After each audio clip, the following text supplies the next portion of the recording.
In a game built as an attacking spectacle between two reigning champions, a penalty corner masterclass, a tactical battle for the years to come, a David versus Goliath story, the hockey version of Moneyball, we got a massive surprise. But not in the way you would think. This game still hasn't fully registered, we very nearly got an upset, and despite the game being very methodical, perhaps even slightly boring at times, this was a great surprise. In my preview, I expressed my doubts about Leopold's ability to play with a defensive block if needed, but they proved me wrong. Now, Bloemendaal weren't on top of their game, as exemplified by this clip, which happened just 90 seconds into the game, though in the end hockey's Moneyball story ended the same way the original Moneyball story did.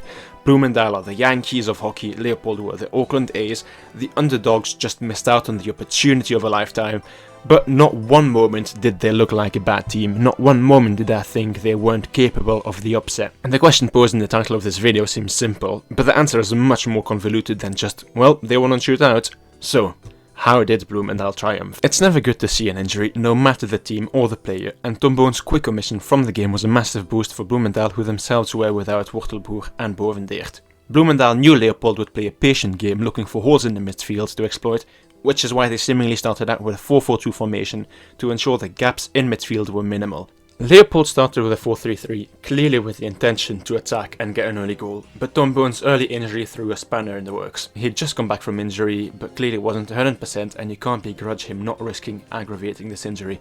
With the main man missing, Leopold switched to a 4-4-1-1, or defensively a 4-1-4-1, which honestly was a great bit of tactical thinking on the Belgians' part. A great example is midway through the first quarter as Schuurman distributes the play to the left-hand sideline. If you've watched Bloemendaal games this season, or a few clips on their social media, you'd know Bloemendaal loves getting the ball in that area, which they usually then use to pass the ball onto a forward who's taking a defenseman away in the left corner, or they then switch sides with an aerial to the opposing corner.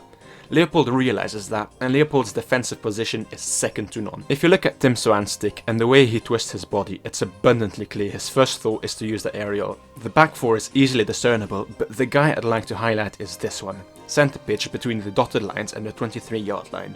By dropping back into the space, he allows for the two centre backs to stay in their zone and occupy the D, but he also blocks the entirety of the centre. The ball can't be played to the guy in the middle of the pitch, as he'd get pressured by 4 Leo players and would likely lose possession. The second midfielder drops back, but should he get the ball, he too would face a blue ball, and additionally, he's taken out of a possible attack should Bloemendaal get an opportunity to go forward. So, why not try the aerial? Well, if we look at Leo's left back, he too is perfectly positioned between the top of the D, Bloemendaal's right forward and right midfielder, all while closing the open space. An aerial to the opposing corner would give him ample time to get up to the landing spot and either intercept the pass or put immediate pressure, all while being backed up by a centre half and his left midfielder. Swan opts to go himself, the backline is closed off, so he has to dump the ball into the D where it's not able to go through the blue wall. The ball goes out for a corner, it's played back, and once again Bloemendaal face a blue 4-1-4-1 wall, and repeat every single time. It worked to a T. Both Leopold and Bloemendaal were hyper aware of their opponent's strengths and weaknesses, and it's not totally unfair to say it perhaps led to a few moments of lackluster hockey. Leo's midfielder dropping back in defense really played tricks with Bloemendaal, negating that flat back four that I'd also highlighted in the preview. This is a perfect example. Here a midfielder has dropped back to guard a striker lurking by the stroke dot. One of the centre halves can provide support on the backline should the ball get past the first defender, as it did here. Leo can then scoop the ball out of the danger zone, where Tom de Groot is stayed forward and is able to pressure Arthur van Doren into retreating for a moment, which gives Leopold time to reorganize themselves. For their part, Bloemendaal did a great job of singling out Max Bennevo after Tom Boon's injury, though they perhaps focused on him and the other attackers slightly too much. Bloemendaal didn't mind Leopold having the ball around the halfway line in the first quarter, which to me indicates that they wanted to punish Leopold by making them overcommit and hitting them on the break. It's not a bad tactic at all, but that requires a solid defense and it requires strikers to convert chances. Bloemendaal here spots Leopold's vulnerability in defense. The left back is too far out wide and Bloemendaal's two strikers are blocking the center. They channel the ball to the sides and take away the passing options, leaving Leopold with one option, which is to scoop it right into their own sticks. As soon as the ball is intercepted, you can see players moving forward with pace, but Van Doren just takes too long to launch it back, and it allows for Leopold to push Bloemendaal players wide and to intercept it in the D. Immediately after they try a second time, but the ball ends up in Van Doren's stick yet again, he drives forward and there's a bit of great play and vision. This is what makes Arthur van Doren such a good player. So, he spots Yannick van der Drift off screen making a run, but he knows he has to hold on to the ball slightly longer without making it obvious what he's trying to create. He lays it off to the right midfielder, one of the strikers drops back to create space in behind, the right midfielder opens his body up, and Van der Drift finally gets across the goal line and just misses the tip in. Leopold was carved open really easily in that instance, but for some reason Bloemendaal just didn't generate more offense in a similar way for most of the game. And then it should have been 1-0 to Leopold.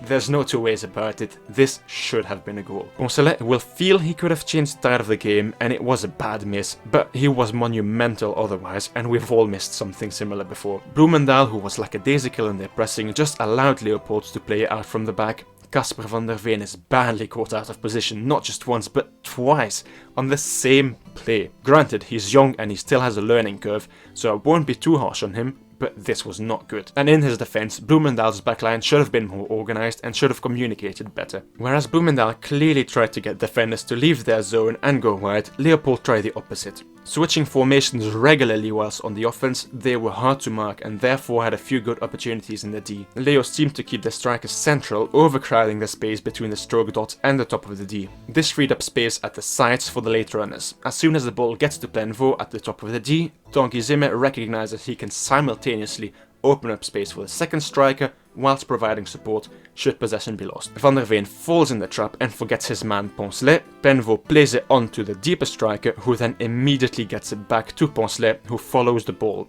And he inexplicably misses. But this was a beautiful bit of movement. And then again, the same phase basically, Bloemendaal leaves an entire boulevard open, Leopold exploits the error, and Bloemendaal can count themselves lucky nothing came from their error. And then with about 7:50 left in the second quarter, Jorrit Kroon gets a green card, which really shifted momentum in favour of Leopold. However, nothing separated both teams going into half-time. Both did a great job of preventing penalty corners, as the first half only saw one PC, which was dangerous. Except for that penalty corner and Van der Drift's tip-in attempt, Bloemendaal was kept quiet. Leopold's playing a methodical possession game looking to frustrate Bloemendaal, which worked, and surprisingly, Bloemendaal was just looking for a direct way into the D over and over again, favouring the left side backline and aerials. Lots of aerials. Seriously. Here they are. Another example of what Bloemendaal tried but didn't work is this. Between the reception of the ball and the striker offering an option on the backline, more than 4 seconds pass by. With a little luck, Bloemendaal gets through, but it all takes way too much time. No one was ready for a pass back, neither penalty stroke dot, and just the very basics of hockey went out the window. Now, this is obviously none of Rick Matthijsen's doing, and he wouldn't have instructed the team to get out of position, but to have no one on the pitch directing each other at times, that really played a big factor. I know this image is from the second quarter, but this image perfectly sums up Bloemendaal's lack of ideas at times. In theory, these aerials should have worked. When aimed at the corners, they should have opened up the centre by forcing the defenders who stay back to leave their zone, giving space to the midfield support, but Leopold just did not budge. The second half started with a goal pretty much straight away after a huge mistake from veteran Wouter Joly, who gives the ball away at the edge of his own D. Then defense set area flat-footed with his feet in a straight horizontal line. This forces Glenn Schuurman to block the pass to centre circle. Tom de Groote realizes he now has time and space to move to his backhand, which he does. Schuurman does not stay with his man, and said man, Gaspar Baumgarten, just deflects it into the back of the net. And honestly, it was not undeserved. Now, Bloemendaal did adapt in the second half. They played a faster game, tried mixing up the ways to generate offense, and credit to them, realized Leopold isn't a pushover. They went back to the basics, kept the midfielder lower as shown here, and that really is why Bloemendaal started to generate momentum. By having a player connect to the defensive and midfield lines, they create the triangles that tend to work so well when trying to pass the ball forward, but it also forces one of Leopold's players to move forward ever so slightly. And by default, if one of Leo's players moves out of that midfield wall, a gap is created either in the center, where the defensive midfielder occupies the space, or the midfielders all move a little inwards, opening up small lanes near the sideline for Bloemendaal fullbacks or midfielders to run and pass into. And now compare these two images from two different Bloemendaal games. It's the exact same, except for one crucial detail. This pattern is simple, yet effective.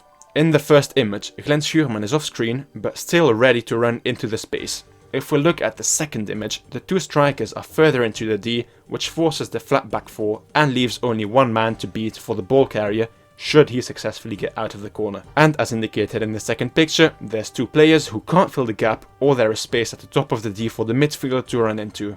In the first image, the striker just inside the D does not leave that space open, and thus there is no flat back four, which enables Leo to hold the ball carrier up and create a barricade. The rest of the third wasn't very different, so there really isn't much use going over the same points I already went over and rehashing the same principles, so let's fast forward a little. The only point that changed, however, were the penalty corners conceded by both teams. That was a thing they absolutely should have avoided, but luckily for the teams conceding the PCs, the opponents were very profligate with those opportunities. And again, though Bloemendaal conceded the goal and improved their attack in the same third period, this play still explains many of Bloemendaal's struggles. They made it harder on themselves. They did exploit the sides, but they did not play it simply. A nice drive into the D here ends up in a penalty corner for Bloemendaal, which is good, but rather than aiming the ball between 3 opponents and the keeper and in between 2 of their own players, a simple pass back to the penalty stroke dot would have guaranteed a goal. The PC did not lead to a goal, and thank God for Arthur van Doren on this play. The third ends, and going into the fourth, it's crunch time for Bloemendaal. Leopold still didn't change their defensive structure, because why would they? Early into the fourth, Bloemendaal gets a PC which they hadn't made proper use of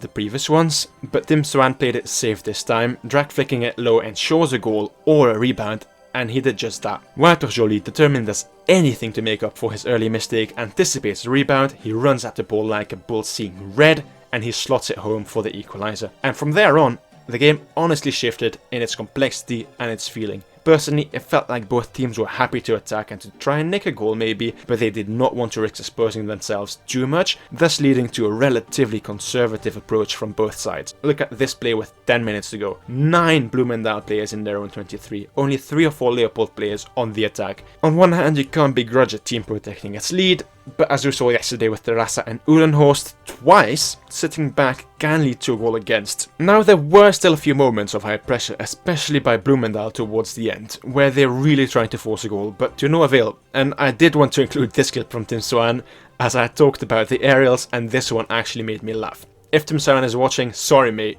but you know it was disgusting. The game goes to a shootout, and there's not really many reasons for me to show the shootouts, it's just a bit of skill. Bloemendaal went on to win the lottery of shootouts, and it was really a tale of two halves. Just one PC in the first half, many in the second, but they only offered 1 goal. To end the video, Leopold absolutely showed the world they aren't pushovers, and that despite their limited star power, they are building something we should take note of. Bloemendaal will now look forward to the final, but me, I'm just happy that we got to watch some hockey.